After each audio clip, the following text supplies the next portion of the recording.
Okay guys, welcome back to our channel. Meron tayong Suzuki APV dito. Ang problem is check engine. Ngayon, ang lumalabas na fault code sa scanning is oxygen sensor. Ito, nakabili na tayo oxygen sensor. Original lang Suzuki yan. Bank 1 sensor 1 ang lumalabas. Ngayon, ito. Nandito yung oxygen sensor. Medyo sikip lang talaga kaya medyo mahirap tanggalin. Cable tie na lang pala to. Yan.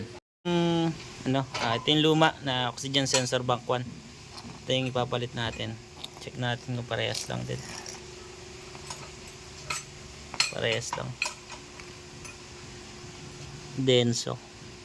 Ito Japan Denso din, parehas. Tapos sa terminal.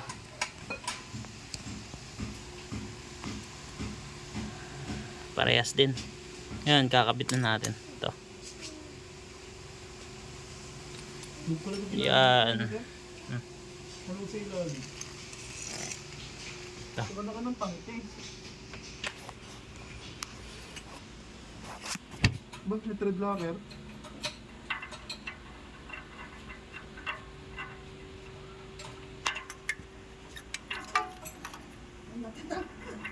Maano mo si Teto Nolan? Ikaw talaga. Ano niya? Ano sa to si Teto Nolan?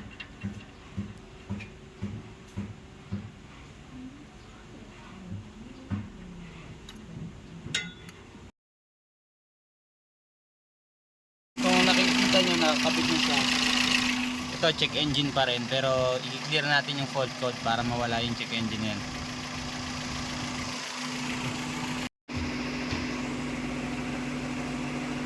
Read fault code. Ito yung fault code, clear natin ngayon. P0031. Ayan, clear.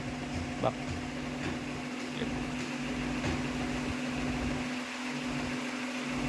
Tapos punta ka sa full system diagnosis data stream.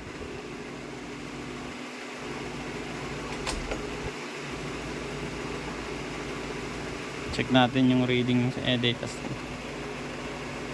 Yun o, isa. Yeah. Yun o, O2S bank 1 sensor 1. Tapos meron pa akong nakita dyan na isa. Parang, yan. Tingin mo pa kung meron. Yun, okay.